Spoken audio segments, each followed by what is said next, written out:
নিজের গাছের ডাব খাওয়া, আমাদের কুরবানির দাম কত নিল, আর আমার শ্বশুরবাড়ির কিছু অংশবিশেষ নিয়ে থাকছে আমার আজকের এই ভিডিওটি। না টেনে ভিডিওটি সম্পূর্ণ দেখার অনুরোধ রইল, আশা করছি ভালো লাগবে। 2 দিন যাবৎ কোনো বৃষ্টি নেই, অনেক রোদ আর গরমটাও অনেক পড়েছে, তাই আমার প্রহরের মন চেয়েছে ও ডাব খাবে।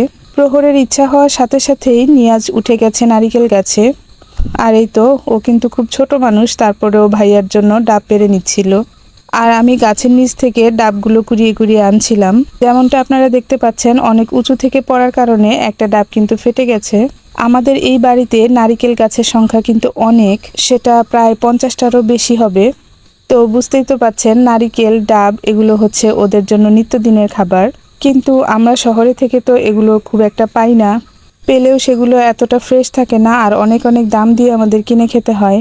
তাই যখনই আমরা গ্রামে আসি, ইচ্ছে মতন ডাব, নারিকেল সব খেয়ে যাই, আবার সাথে করে নিয়েও যাই। আসসালামু আলাইকুম, আমি আপনাদের মাহমুদা আপু, মাহমুদা স্টাইনি ওয়ার্ল্ডের আরও একটি ব্লগ ভিডিও নিয়ে চলে এসেছি।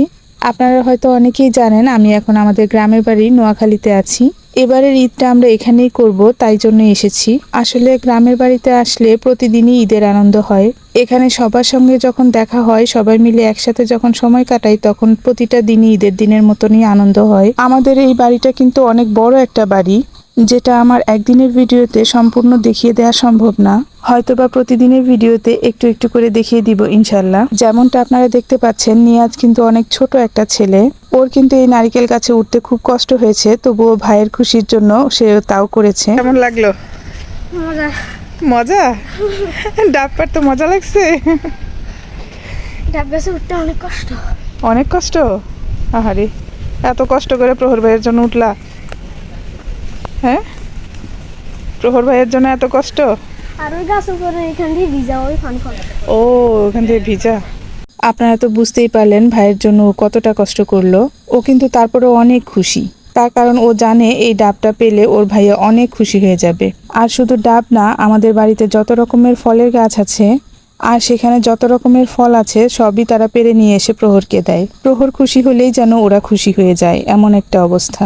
আসলে টানা অনেক দিন বৃষ্টির কারণে বাড়িঘরের অবস্থা খুবই খারাপ। আমের বাড়িতে সবচেয়ে বেশি মজা হয় শীতের দিন আসলে, তখন সবকিছু শুকনা থাকে আর বৃষ্টিও থাকে না, আর সবকিছু দেখতে পরিষ্কার পরিচ্ছন্ন, খুবই ভালো লাগে। এই বাড়ির ভিতরে কিন্তু বড় বড় 2-2টা পুকুর আছে।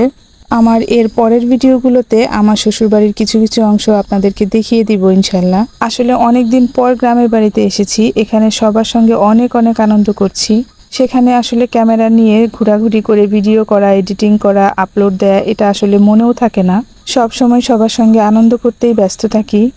অনেক অনেক গল্প গুজব আর অনেক অনেক হাসি আনন্দ, অনেক অনেক খাওয়া দাওয়ার মধ্য দিয়ে আমাদের এবারের দিনগুলো কাটছে। এই যে যেমনটা দেখতে পাচ্ছেন, যে ডাবগুলো পাড়া হয়েছিল, প্রহরের দাদুভাই সেই ডাবগুলো প্রহরকে কেটে দিচ্ছিল। ডাবের পানিগুলো আলাদা করে তারপরে ডাবের ভিতরে শ্বাসগুলো কেটে নিচ্ছিলাম আমরা তো নরম নরম ডাবের শ্বাস খেতে খুব ভালোবাসি। আপনারাও কি এরকম ভালোবাসেন কিনা আমাকে জানাতে পারেন। আমার ভিডিওর কোথাও কোনো অংশে যদি এতটুকু ভালো লাগা কাজ করে থাকে, তাহলে প্লিজ একটা লাইক শেয়ার করতে ভুলবেন না। আপনাদের একটা লাইক শেয়ার কিন্তু আমাকে অনেক দূর পর্যন্ত এগিয়ে নিয়ে যাবে, আর আমার এই ভিডিওটি আরও অনেকের কাছে পৌঁছে দিতে অনেক সাহায্য করবে। যেহেতু এটা গ্রামের বাড়ি, অনেক ধরনের রেস্ট্রিকশন থাকে, সবাই ক্যামেরার সামনে আসতেও পছন্দ করে না, তাই অনেক নিয়ম কানুন আর বাধা বিপত্তি পেরিয়ে ভিডিওগুলো করা হয়। আশা করছি আপনারা বুঝতে পারবেন।